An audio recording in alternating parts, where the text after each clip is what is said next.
அவரோட லுக்கு பாத்தீங்களா? அவர் விடுதலையில இருந்த மாதிரி இன்னைக்கு வருவாருன்னு பார்த்தோம்.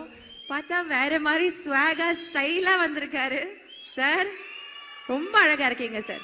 ப்ளீஸ் வாங்க, ஒரு சில வார்த்தைகள் நீங்க பேசிடுங்க. ரொம்ப அழகா இருக்கீங்க. எத்தனை ஆண்கள் சொல்றதை விட ஒரு பெண் சொல்றப்ப அது அவ்வளவு அழகா இருக்குது. தேங்க்யூங்க, ரொம்ப சந்தோஷம். இங்க வந்து தம்பிகளை மறந்துடுவேண்டா, ஒரே நிமிஷம் இருங்க. அதான் நான் மறந்துடுவேன். நீங்க கத்த கத்த விசில் அடிக்க இங்க சேது மாமா என்னை கலாச்சுக்கிட்டே இருக்காப்புல. என்ன மாமா புள்ள ஆள் இறங்கிட்டாங்களான்னு கேட்டாப்புல. நான் சொன்னேன், மாமா எனக்கு வந்தது ஒரு 50-60 டிக்கெட் தான் மாமா, மிச்சம் பூரா எங்க போயிருக்குன்னு தெரியல மாமா அப்படின்ட்டு. பரவாயில்ல, அந்த 50-60 பவரே பயங்கரமா இருக்குது. அப்ப அத்தனை பேர் வந்து எப்படின்னு தெரியல.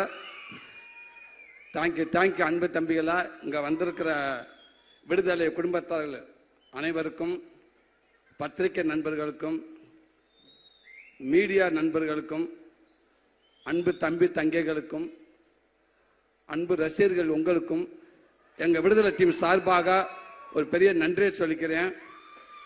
இந்த விழா நாயகன் எங்க ஐயா, நம்ம ராசா இளையராஜா ஐயா.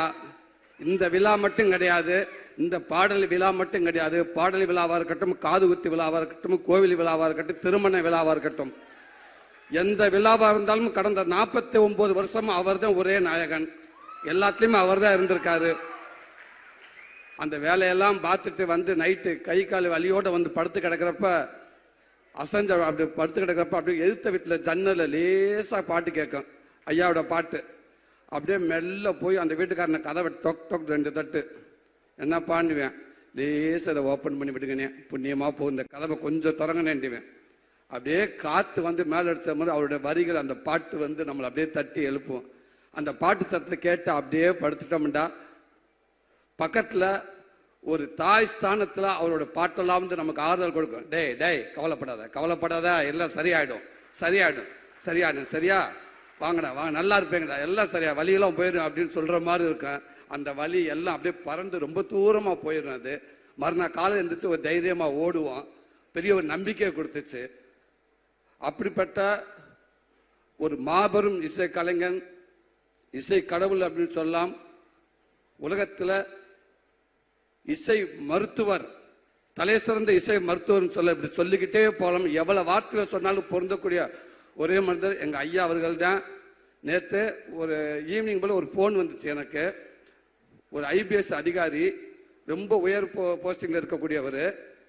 பார்த்து ஒரு 3 மிஸ்டு காலையில் கால் பண்ணியிருக்காரு. நான் ஈவினிங் ஒரு 5 மணிக்கு தான் நான் பார்த்தோன்னே பதறிப்பை, என்ன ஆச்சு ஏதாச்சும் எதுவும் பிரச்சனைன்னு சொல்லிட்டு பதறிப்பை, சார் வணக்கங்க சார், சார் நான் கவனிக்கலங்க சார், சார் சொல்லுங்க சார்ன்றேன்.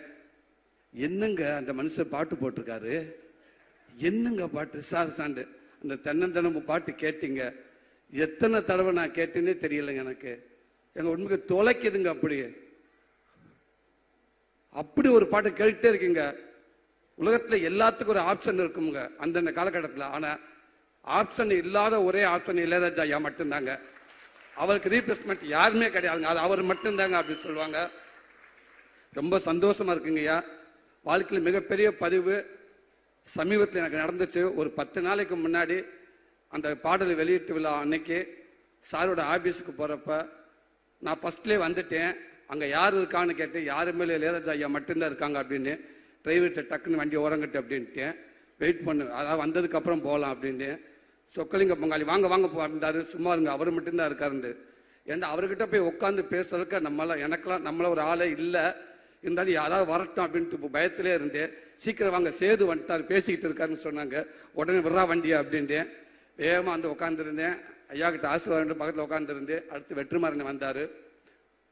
அதாவது அவர் பக்கத்தில் உட்காந்துருக்கிறப்போ அவர் நிறைய விஷயங்கள் ஷேர் பண்ணியிருக்கலாம், எவ்வளோ விஷயங்கள். ஆனால் அவர் ஆரம்ப காலகட்டத்தில் சினிமாவுக்கு எப்படி அந்த இந்த மியூசிக்குள்ளே வந்தார், அவரை பற்றி நான் எப்படி கற்றுக்கிட்டு, எனக்கு எங்கே தோன்றுச்சு, முதல் டியூன் நான் எப்படி பண்ணேன், எது மூலமாக எனக்கு வாழ்த்து கிடச்சிச்சு, அதுக்கப்புறம் யோசிச்சு பார்த்து இப்படி ஒரு பேசப்ப வாழ்க்கை அவர் செயற்படுறப்ப அந்த பதிவுக்குள்ளே நம்ம இருக்கோம் இல்லையா. அந்த நான் மட்டும் இது என்னுடைய சந்ததிகள் எல்லாமே இதை பாதுகாக்க வேண்டிய ஒரு பதிவு இது. ரொம்ப ரொம்ப நன்றிங்க. அப்படி இருக்கப்ப உங்கள் வரிகளில் உங்களுடைய மியூசிக்கில் இதுக்கு எதுவுமே தெரியாதுண்ணே. ரொம்ப ரொம்ப நன்றிங்க. அடுத்து இங்கே வந்து ராஜ்மேன் சார். ஸோ உங்களோட ஒர்க் பண்ண ரொம்ப நன்றி சார். இந்த படத்தில் அவன் வில்லன்களாக வந்து கத்தி சத்தம் வந்து கத்தின்னு சொல்லுவாங்க, கண்ணு கண்ணு எதுவுமே இல்லாமல் ஒரு கொடூர வில்லன் அப்படின்னா படத்தை ஒன்று பார்த்தீங்க இல்லையா? இப்போ விடுதலை 2ல வாழ்த்துக்கள் உங்களோட ஒர்க் பண்ணல ஜாய்க்கண்ணே, வழக்கம்பண்ணே, நீங்கள் இருந்தாலும் உங்களுக்கும் வாழ்த்துக்கள்னே. சாரி, நம்ம எல்லாம் ஒன்றா தான் இருந்தாலும் நான் நீங்கள் சீனியர் அடிப்படையில் சொல்கிறேன். ரொம்ப சந்தோஷம் உங்களுக்கு ஒர்க் பண்ணலையும். அன்பு தம்பி கவின், நீ சொன்ன மாதிரி அந்த கேரளாவில் நீங்கள் கருணாசனை நடிக்கிறப்ப நீ நடிச்சுக்கிட்டு இருந்தால், நானும் கேரளா ஃபஸ்ட்டு ஒரு மலையாள படத்தை கூட்டி போயிட்டாங்க. அங்கே போய் நடிச்சுக்கிட்டு இந்த ஆரம்ப காலகட்டத்தில் டக்குன்னு பிரேக்குன்னு விட்டுருவாங்க, எங்கே போய் உட்காருன்னு தெரியாது. மழை பெஞ்சு ஒரு ஓரமாக ஒண்டிக்கிட்டு வந்து உட்காந்துருந்து நான். அப்போ நீ வந்த அண்ணன் அவங்க அப்பா வந்ததுனால பார்த்து பேசிட்டு இருந்தேன். நிறைய விஷயங்கள் அண்ணன் சொன்னார். இன்னைக்கு இந்த படம் பார்க்குறப்ப வெற்றிமாறன் ஒரு 2 சீன் போட்டு காட்டினாங்க. அதில் அவனுடைய பங்களிப்பு அப்படி இருக்குது. வாழ்த்துக்கள் தம்பி. சினிமாவில் அவர் மூலமாக கண்டிப்பாக மிகப்பெரிய உனக்கு ஒரு நல்ல இடம் இருக்குன்னு நான் நம்புகிறேன். உடம்பு அவ்வளோ சூப்பராக வச்சுருந்தேன், செம்ம ஃபைட் பண்ணியிருந்தேன் தம்பி. வாழ்த்துக்கள் தம்பி. வணக்கம் ப்ரொடியூசர் அண்ணன். நீங்கள் அடிக்கடி சொல்லுவீங்க, எங்கே ஆரம்பித்து எங்கே வந்து ஒன்று மனசை நல்லா ஹாப்பியாக வச்சுக்கிடுவோம், நமக்கு எல்லாமே நல்லதாகவே நடக்கும். ஒரு படம் ஆரம்பிக்கிறது எப்படியோ அதை எங்கே போய் முடிக்கிறது அந்த படத்துக்கு தெரியும். அதை தேடிக்கிட்டே இருக்குது, அது போய்கிட்டே இருக்குது, அது ஒரு நல்ல இடத்துல போய் நிற்கும் கண்டிப்பாக அப்படின்னு சொல்லுவீங்க. அது உங்களுடைய எண்ணம் போல்னே. கண்டிப்பாக இந்த படம் மிகப்பெரிய அடுத்த படம் எப்படி விடுதலை 1 உங்கள் எல்லாத்துக்கும் பிடிச்சிச்சு, விடுதலை 2 உங்கள் எல்லாத்துக்கும் பிடிக்கும்னு நான் நம்புகிறேன். கண்டிப்பாக நல்லாயிருக்கும். உங்களுக்கு நன்றிண்ணே, வாழ்த்துக்கள்ங்கண்ணே. பவான் சிறே, ரொம்ப சந்தோஷம் உங்களோட ஒர்க் பண்ணதுக்கு, ரொம்ப சந்தோஷம். அனன்யா பட்னம், உங்களுக்கு நன்றி மேம். தமிழண்ணே நன்றிங்கண்ணே. சார் உங்களுக்கு வாழ்த்துக்கள் சார். சேது மாமா, லவி மாமா, கொஞ்சம் படம் பார்த்தேன். படம் பார்த்துட்டுக்கு அப்போ நான் சொன்னேன், இந்த லவ் ஏரியா ஒன்று பண்ணியிருக்காரு மனுஷன், வேற லெவல் அது உண்மைக்கு. ஆனால் ஒரு சீன் ஃபுல்லாக மஞ்சு மேம் மாமாவை சேர்ந்து டைலாக்கே பேசாமல் அந்த ஒரு சீன் ஃபுல்லாக ஒரு லவ்வை எப்படி சொல்கிறது, உன்னை எனக்கு பிடிச்சிருக்கா அப்படின்னு கேட்குறக்கு அவர் ஆக்ட் பண்ணியிருப்பாப்புல. மிகப்பெரிய ஆக்டிங் அது. அது மிகப்பெரிய ஆக்டிங். நம்மளை அறியாமல் ஒரு நடிகை நடிக்கிறப்போ பார்க்குறப்ப நம்ம அந்த மூஞ்சி நம்ம கை காலம் நம்மளை அறியாமல் அவங்களோட அப்படியே போய்கிட்டே இருக்கும். அப்படி ஒரு அந்த சீன் அது. ஐ லவ் யூ மாமா. இதான் மாமா, நீ இன்னும் மேலும் மேலும் நீ மிகப்பெரிய இடத்துல இருக்க மாமா. இந்த படம் இன்னும் மேலும் மேலும் மிகப்பெரிய நடிகனாக கொண்டு போய் சேர்க்கணும்னு நான் இறைவனை நம்புறேன் மாமா. வாழ்த்துக்கள் மாமா. எங்கள் அண்ணன் வெற்றிமாறன் அண்ணன், எப்படி சொல்கிறது, விடுதலைக்கு முன் சூரி, விடுதலைக்கு பின் சூரி, கீப்பு மாதிரி அப்படி மாற்றி எழுதலாம். வெற்றிமாறன்ங்கிற யூனிவர்சிட்டியில் விடுதலைங்கிற ஒரு டிகிரி படித்ததுக்கு அப்புறம் தான் என் வாழ்க்கையே மாறிடுச்சு நான் நினைக்கிறேன். சினிமாவை நான் பார்க்கறது மாறிடுச்சு, சினிமா என்ன பார்க்குறதோ மாறிடுச்சு நான் நினைக்கிறேன். அதுக்கு முன்னாடியெல்லாம் வந்து என்னோட படங்கள்லாம் பார்த்துட்டு வந்து உங்கள் படங்கள் நல்லா இருக்கு, காமெடிகள்லாம் நல்லா இருக்கு, அந்த காமெடி நல்லா இருக்கு, இந்த டே நல்ல ஃப்ளோவில் போயிட்டு இருக்குடா, கொஞ்சம் அமைதியாரா, அந்த காமெடி நல்லா இருக்கு, இந்த காமெடி நல்லா இருக்குன்னு சொல்லுவாங்க. அப்போ நான் சொல்லி உண்மைக்கே டைரக்டருக்கு ரொம்ப நன்றிங்க அப்படின்னு சொல்லுவேன். ஆனால் இன்னைக்கு என்னை பார்க்குறப்ப உண்மைக்கே ஒரு நல்ல நடிகனாக இருக்கீங்க நீங்கள். அந்த இடத்துல அந்த படங்கள் பார்க்க சூப்பராக நடிச்சிருக்கீங்க, இந்த சீன் நல்லா நடிச்சிருக்கீங்க, நீங்கள் குமரசனாகவே இருக்கீங்க. உங்களை பார்க்குறப்ப அந்த சூரியன்றது எங்கேயுமே தெரியல, குமரசனாகவே இருக்குது அப்படின்னு சொல்லுவாங்க எல்லாரும். உண்மைக்கு எனக்கு ரொம்ப சந்தோஷமாக இருக்குது. அது மூலமாக எனக்கு ஒரு கைடன்ற அண்ணன் மூலமாக ஒரு கைடன்ற ஒன்று கிடச்சிச்சு. அதுவும் எனக்கு ஒரு நல்ல பேர் வாங்கி கொடுத்துச்சு. கொட்டுக்காளிங்கிற படமும் எனக்கு ஒரு நல்ல பேர் வாங்கி கொடுத்துச்சு. எவ்வளோ பேர் என்னை வாழ்த்துனாங்க. கமலாசன் சார் அதை பார்த்துட்டு ஒரு 4 பக்கம் லெட்ரு எனக்கு கொடுத்தாரு, எங்கள் டீமுக்கு கொடுத்தாரு. அதில் அந்த சூரியங்கிற ஒருத்தர் எங்கேயுமே தெரியல, பாண்டியாருன்னு தெரிஞ்சாருன்னு சொன்னார். இது எல்லாத்துக்கும் காரணம் வெற்றிமாறன் அண்ணன் மட்டும். இது அவர் தான் எல்லாத்துக்கும் காரணம். அவர் ஆரம்பித்து வச்சது தான் இன்னைக்கு இவ்வளோ தூரத்துக்கு போயிட்டு இருக்கு நான் நினைக்கிறேன்.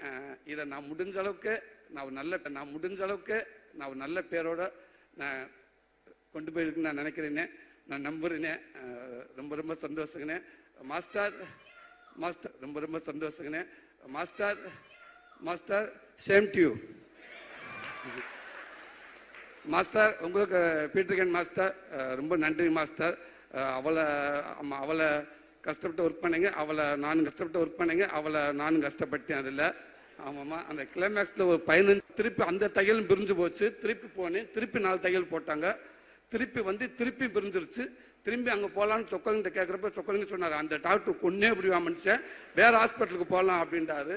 திருப்பி அந்த டாக்டர்கிட்ட போனோம். அவர் அப்படியே பார்த்தாரு, ஏன்னா விளையாடுறீங்களான்னு கேட்டார்.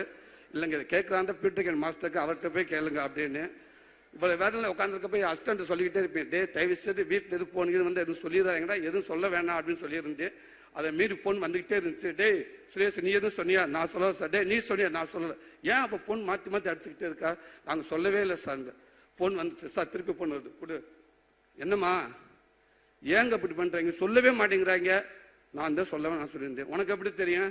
அந்த பக்கத்து வீட்டுக்காங்க சொன்னாங்க. அவங்களுக்கு எப்படி தெரியும்? அவங்க தாங்க சொன்னாங்க, கொடைக்கானலில் மலை பூண்டு கிலோ வந்து 150 ரூபாயாமுங்க,